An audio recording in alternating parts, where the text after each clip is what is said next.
President Biden is meeting with Japan's prime minister and South Korea's president later today at Camp David. The summit comes as Fox News polling reveals voters aren't too happy with his foreign policy and with Bidenomics. Peter Doocy is live from the North Lawn at the White House. Hey, Peter. Look Hey, at Peter. that hair. And I will just follow up on that by saying that luckily my daughter has my hair and my mom's hair, and right now it just stands straight up. 6 months old, it just stands straight up, just like her dad this We morning. want to see a picture Yeah, of we that need photos of that, too. Yeah. We will get a picture of that as well.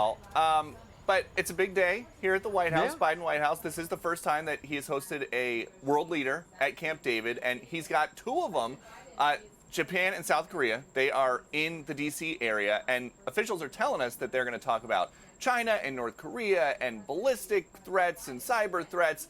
And at the moment, foreign policy is the rare bright spot, or at least bright-ish spot, on President Biden's polling. Everything is underwater, but 41% say he is doing a good job with that. And once you get to the economy, that dips down to 37% approving. Inflation all the way down to 31%. And that is as consumer prices are up almost 16% since the president took office. That's driven by a 62% spike in gas, 11% bump in home prices, and 34% increase in credit card debt. That is why a majority, 52%, are saying that President Biden has made the economy worse, and that is why a bigger majority, 65%, say their personal financial situation is only fair or poor. That is much lower than the 35% who say it is excellent or good. There is going to be a press conference later on today, and we don't know much about the format, but since there are going to be three world leaders talking at once, the press corps will probably only get one or two questions to President Biden, but we'll see. That's this afternoon.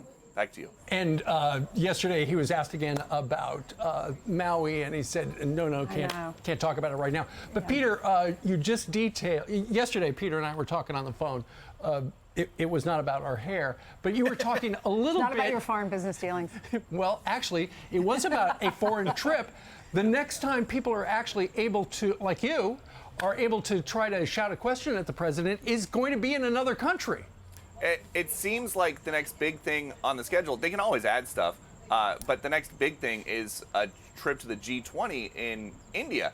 Because later on tonight, he is going to fly from the Camp David, Maryland area to Lake Tahoe, where he and whoever else is invited on the Biden family vacation are going to hang out through the end of next week. And then there's a little bit of time in between, but it's you got Labor Day on the calendar and then a very long flight to the G20. So, yeah, it's possible.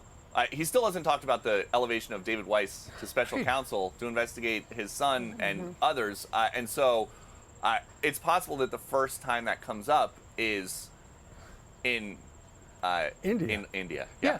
And Peter, you were talking about the Washington Post story that's come out and talked a little bit about Hunter Biden, how he essentially has lived there this summer in the White House, but how the comms team has tried to keep the president away from guys like you with questions. Right, just because they don't talk about it doesn't mean they're not aware of it, and they do have a whole staff here that tries to control the message. They want to talk about Bidenomics. They don't want to talk about a special counsel expanding a probe and a plea deal that's fallen apart, tax charges, gun charges, laptops. They don't want to talk about that. And again, that doesn't mean that it's not going to come up. That doesn't mean nobody is going to ask President Biden about it. They can't keep him away from us forever. So, Peter, if he's going to Camp David, then to Lake Tahoe, when is he fitting into Hawaii? On Monday. Right. Okay. He was asked about it again. You mentioned that. They said, do you want to comment on this? And he said, no, not now. So it says on the Post, the Biden disaster. Joe gives another cold no comment when he's asked about Hawaii tragedy. Yeah, I don't understand the comms strategy with that. They have been very good over the last 2.5 years of sending him out with a card because they know that something big in the headlines will get shouted and he can just at least have a line. I don't know why all the silence with Hawaii, but that is like a change in the way that they've operated here. Right. Well, let's see what he says on Monday. Peter, thank you very much.